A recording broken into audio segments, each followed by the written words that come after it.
특별히 구약 성경을 올해는 내가 성경 한번 꼭 읽어봐야지 하고 이렇게 작정했던 분들이 뭐 작심삼일 뭐 끝까지 가지 못하고 멈추는 곳이 어디냐면은 대체로 이런 족보의 이야기들이 쭉 나오고 사람 이름도 계속 나오고 제사가 계속 반복되면은 그게 그거 같은데 건너뛰자니 하나님 말씀인데 한 글자라도 건너뛰면 안 될 것 같고 일자니 혀가 꼬부라질 것 같고 그래가지고는 이게 골치 아파서 그냥 시험시험 하다가 멈추는 곳이 뭐 이 족보가 계속 나오는 곳이에요. 오늘도 저희는 그 역대상 말씀을 보는 가운데 계속 사람 이름만 반복이 돼 본문도 못 잡겠어요. 본문을 잡으려면 1절부터 전체 40절까지를 다 잡아야 될 판이에요. 어쩔 수 없이 중간에 끊었어요. 사람 이름을 읽다가 뚝 끊었어요. 그럼에도 불구하고 그 기록된 이름 우리가 몰라서 그렇지 성경에 기록된 이름들이잖아요. 우리가 몰라서 그렇지. 그렇죠? 예, 우리가 몰라서 그렇지 성경에 기록된 이름들이란 말이죠. 누군가에게 시작이 돼서 누군가에게 이르기까지 그 모든 교량의 역할을 다 감당한 그런 사람들의 이름들이 기록이 되어져 있다는 것입니다. 세상에 몰라서 그렇지 우리의 이름은 분명히 하나님의 책에 기록되어져 있는 책이에요. 하나님의 영적 족보에 우리는 반드시 기록되어져 있는 사람들이에요. 아멘. 예, 수요 예배 조금 편하게 아멘도 하고 할렐루야도 하고 질문도 하고 뭐 이렇게 저도 질문 안 할게요. 대신에 질문을 하셔도 돼요. 세상의 족보도 이렇게 기록에 남는데 살아갔던 사람들 남는데 우리는 영원히 지워지지 아니할 하나님의 영적 족보에 우리의 이름들이 기록이 되어져 있다는 말씀입니다. 그렇다면 우리의 이름은 뭐라고 기록이 되어질까? 저는 이 이름들이 나열이 될 때마다 그 한 사람 한 사람 그렇게 해서 들여다봐요. 그렇게 해서 그러다가 낯익은 이름이 나오면 이분이 여기에 있었네. 이분의 흐름으로 말미암아 그 신앙이 전승이 되었구나. 그 역사가 이어져 갔구나 하는 것을 보게 돼요. 아론은 누구였죠? 제사장이었죠. 예, 오늘 성경에 대제사장 아론이라고 이야기했네요. 대제사장이면서 첫 번째 제사장이죠. 네, 모세의 곁에서 출애굽 난생 처음 들으시는 이름처럼 그렇지는 않죠. 들어보셨죠? 모세의 형이면 말 잘해서 그러니까 예, 모세 형까지 안 해요. 예. 모세 형이면서 말 잘해서 말 못하는 모세 대신에 하나님이 동역자로 붙여주셨던 그렇죠. 예, 아론이에요. 아론. 그 아론의 16대 자손이 오늘 우리가 말씀을 나누고 싶은 에스라라는 사람이에요. 에스라. 그렇다면 에스라도 역시 제사장의 가문에 태어났던 사람이네요. 즉 무슨 지파? 레위 지파. 아이고 누가 대답했는지 입술이 안 움직여서 못 봤네요. 레위 지파예요. 레위 지파. 그렇다면 이스라엘의 12지파 하나님께서 작정하신 지파 가운데 특별히 성전의 일과 제사의 일을 하도록 구별하신 그 지파의 어느 한 사람 에스라라고 하는 거예요. 자, 그런데 지금 오늘 등장하는 에스라는 제사장으로서 자부심과 제사장으로서 어떤 역할을 잘 감당할 수 있었을까요? 그러기 어려운 상황이에요.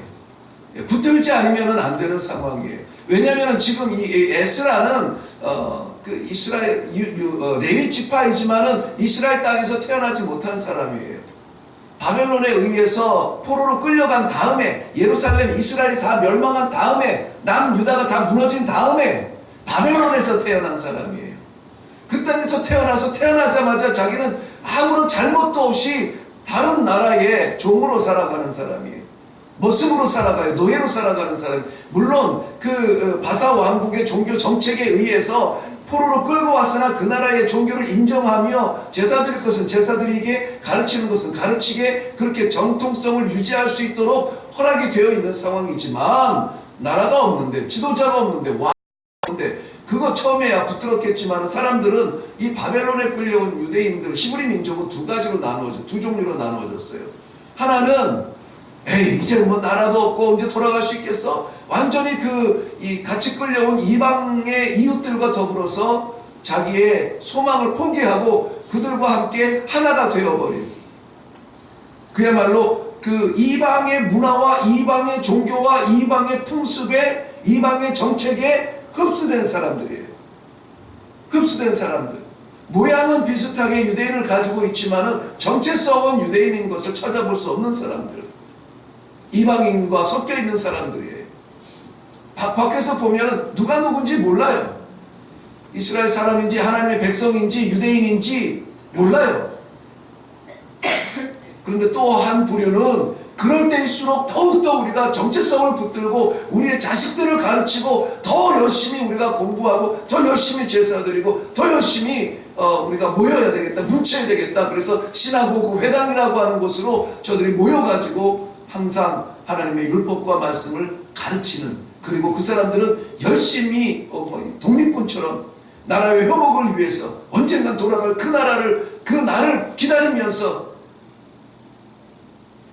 서쪽 하늘 바라보며 지는 해 하루 일과를 마치면은 흘러가는 강물에 비치는 그 달빛을 바라보며 눈물을 흘리고 언제입니까 주님, 언제입니까, 언제입니까 주님, 오늘은 우리가 노예로 살지만 내일 주님께서 회복하실 그날을 기다립니다 하며 바라보면서 더 열심히 하나님 앞에 메어 달렸던 그러한 부류들이 있어요. 오늘 에스라는 그러한 가운데 제사장이며 하나님의 백성으로서 살아가야 될 길을 가르쳐야 되는 그러한 학자이며 그 리더십을 가지고 이스라엘 백성들 앞에 서서 하나님 앞에 자유롭게 예배를 드려야 하지만 그럴 수 없는 상황, 허락이 되었으나 그러나 예루살렘 성전에서 예배 드리는 것처럼 그렇게 자유하겠습니까?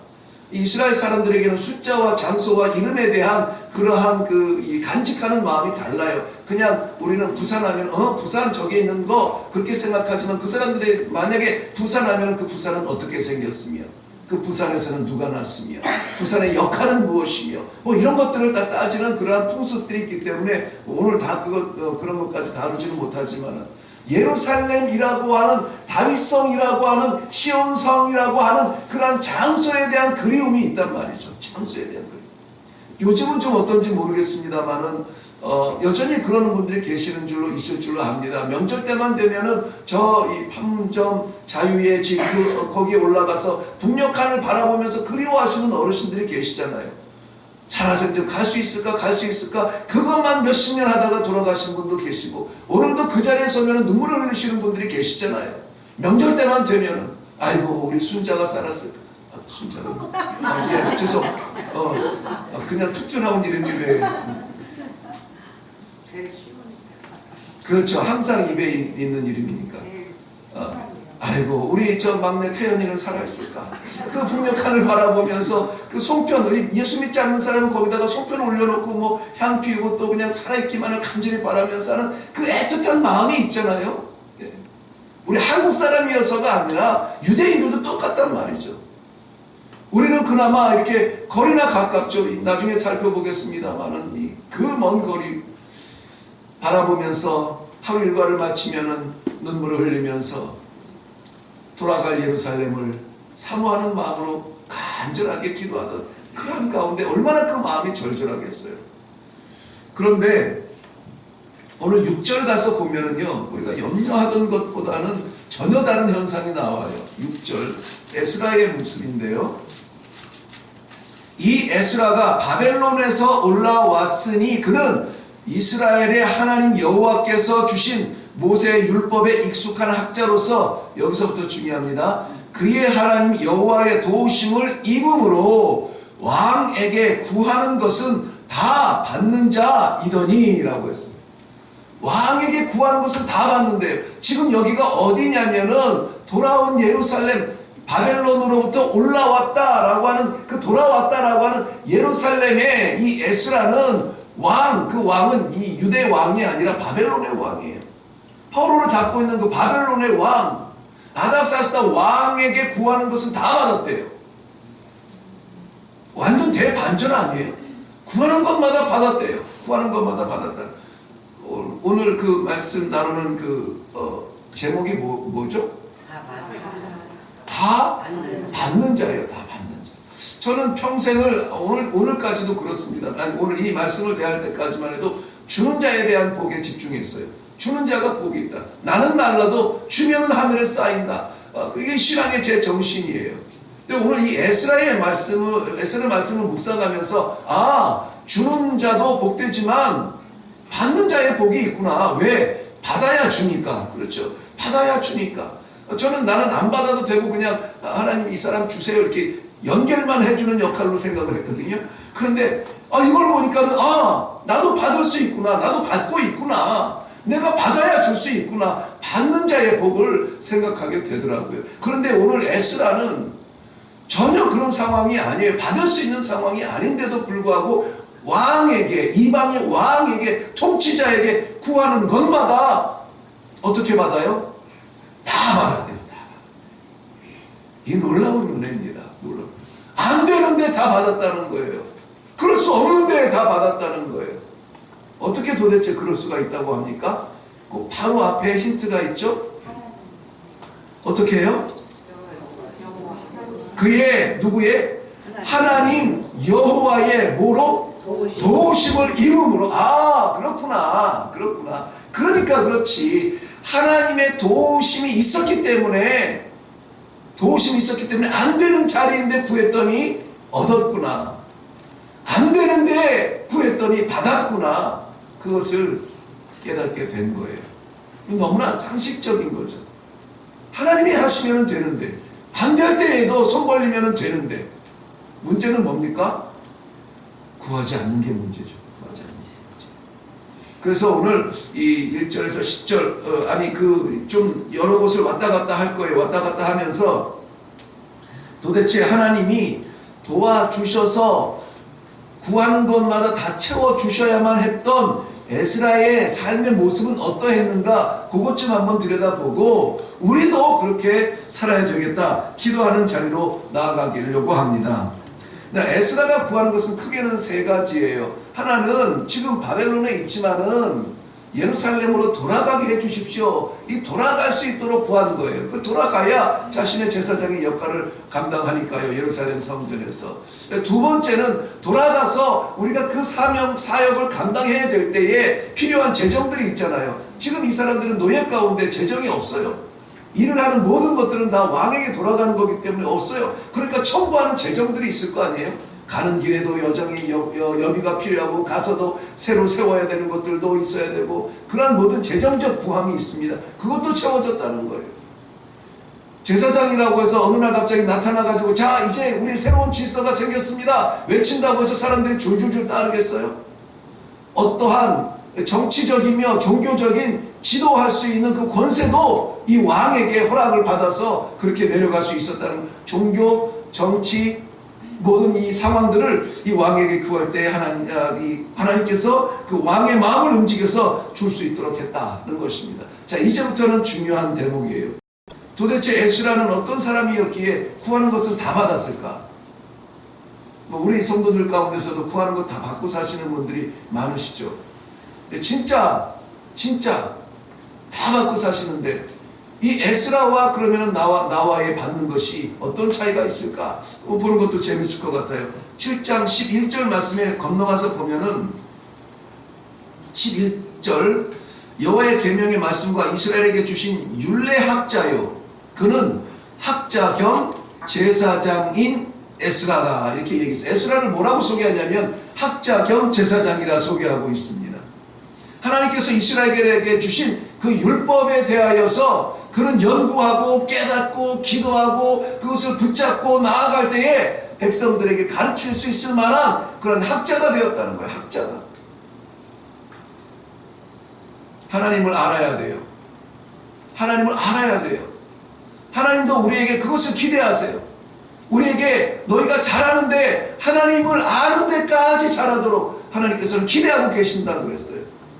그저 그냥 이 몸만 왔다 갔다 하면서 알려고 하지 않냐. 그냥 듣는 것으로 듣고 새어나가는 것은 어쩔 수 없고 그냥 자꾸 까먹는 건 어쩔 수 없고 이것을 우리가 형편에다가 될 게 아니라 알려고 노력하고 깨달으려고 연구하고 오늘 에스라는 학자요 제사장이라고 했어요. 하나님의 말씀을 깨닫는데 연구하는 사람이라고 했습니다.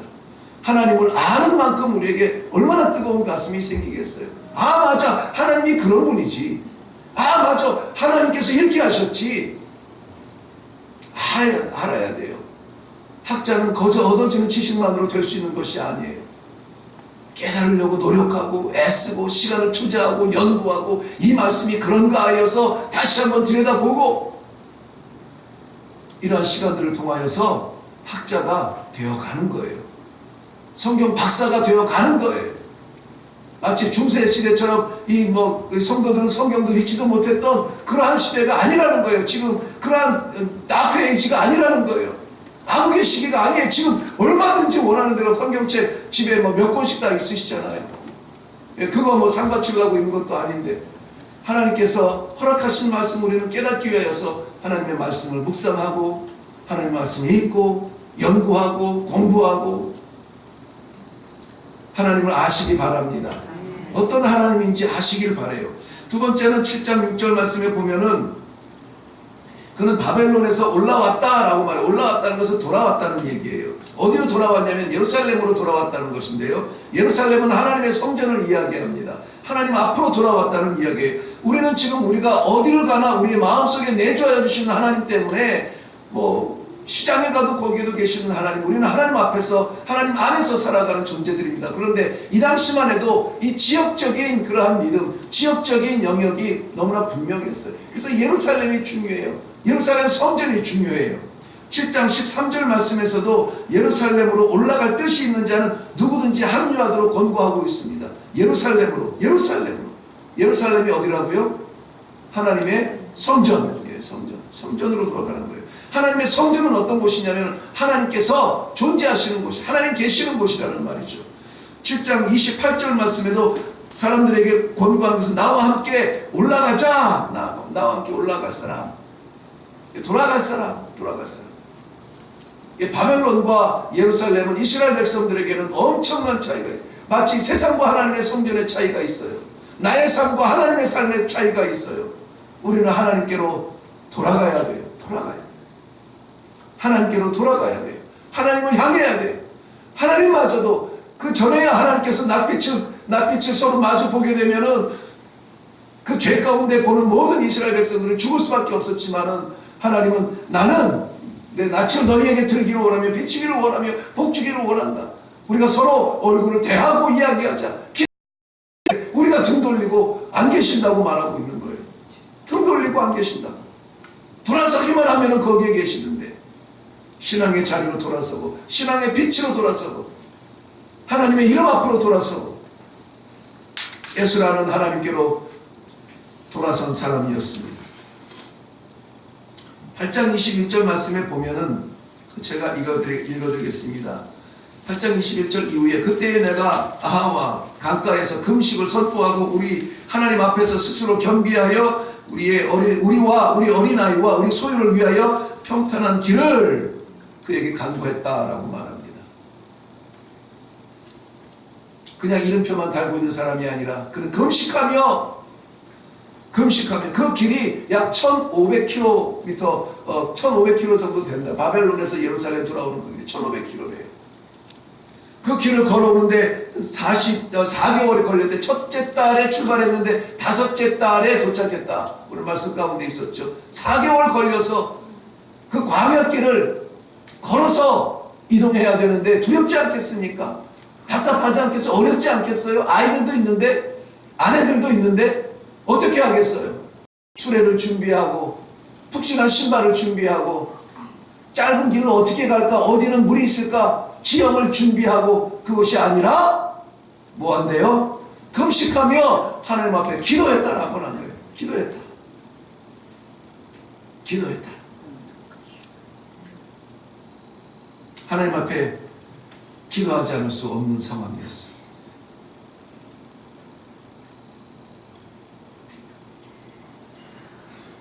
문제는 기도를 안 하니까 문제라고 했어요. 이때 에스라와 함께 이동한 이스라엘 백성들의 사람들의 숫자가 약 5,000명쯤 된다고 해요. 5,000명. 20세 이하의 남자가 1,800명 정도 되니까는 그게 가족들과 아이들 합하면 5,000명 정도 된대요. 이거 2차 귀환인데, 첫 번째 귀환할 때에는 그때는 스룹바벨과 여호수아를 통해서 예루살렘 성전을 건축하라고 첫 번째 보냈을 때에는 그때는 5만 명 정도가 되는 인구가 이동을 했어요. 5만 명이 1500km의 광야를 지나서 예루살렘을 향해서 가는 거예요. 쉬운 길이겠어요? 여러분, 쉬운 길이겠어요? 15km만 걸어도 관절이 문제가 생길 텐데, 150km만 걸어도 포기하고 싶을 텐데, 1500km를 이 많은 사람들이 걸어야 되는데 어떻게 기도하지 않고 가겠어요? 우리는 기도하지 않고 가요. 잘 걸을 수 있는 신발을 준비하고, 교통편을 준비하고, 날씨를 계산하고, 기도하지 않아요. 에스라는 그 여정을 놓고 기도하며 먼저 기도했다라고 이야기하고 있습니다.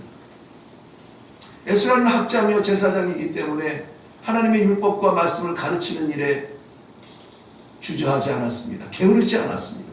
7장 오늘 10절 말씀에 보면은 에스라가 여호와의 율법을 연구하여 가르치기로 결심하였더라. 가르치기로 결심하였더라. 가르친다는 말은 증거한다는 말이에요. 표현한다는 말입니다. 내가 하나님의 말씀을 받아서 누리는 것이 아니라, 내가 하나님의 말씀을 받아서 깨닫는 것이 아니라 이것을 표현한다, 증거한다, 가르친다 라는 거예요. 그렇기 때문에 왜 우리가 지금 이 에스라의 이 삶의 모습을 들여다보냐면, 하나님께서 저를 도와주셔서 이방 왕에게 구하는 것을 다 받게 하셨다니까 우리도 받고 싶은데, 그럼 어떻게 해야 하나님이 우리를 도와주실 것이냐? 하나님께서 우리에게 허락하신 말씀들, 그 은혜들, 삶의 길을 뭐 하라고요? 증거하라고요. 가르치라고요. 자식들에게 인생의 길만 가르칠 것이 아니라 하나님의 말씀을 가르치라고요. 자식들에게 하루 살아갈 식량만 먹일 것이 아니라 하나님의 말씀을 먹이라고요.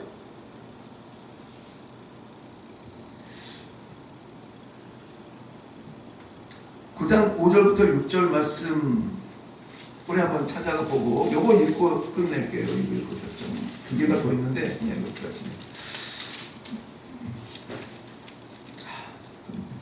네, 9장 5절과 6절 말씀, 네, 제가 읽겠습니다. 저녁 제사 드릴 때에 내가 근심 중에 일어나서 속옷과 겉옷을 찢은 채 무릎을 꿇고 나의 하나님 여호와를 향하여 손을 들고 말하기를, 나의 하나님이여, 내가 부끄럽고 낯이 뜨거워서 감히 나의 하나님을 향하여 얼굴을 들지 못하오니, 이는 우리 죄악이 많아 정수리에 넘침이고 우리 허물이 커서 하늘에 미침이니이다.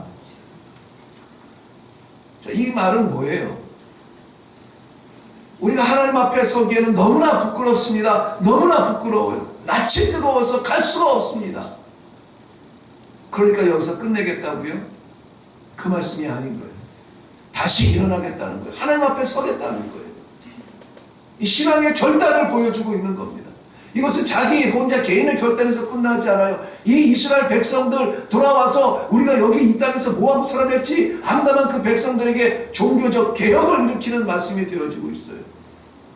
우리가 하나님 보시기에 아름다운, 하나님 보시기에 선한 그러한 삶으로 제사 드릴지언정 우리의 삶 때문에 부끄러워서야 되겠느냐? 하나님 앞에 새로운 삶을 결단하는 신앙의 결단을 이야기해주고 있습니다. 사랑하는 성도 여러분, 이러한 결단이, 다짐이, 결심이 우리에게 있기를 바랍니다. 그리고 반드시 그 결심대로 실행하는 그런 발자취가 되시기를 바랍니다. 그럴 때에 하나님께서는 이 에스라를 혼자 두지 않으셨어요. 그래?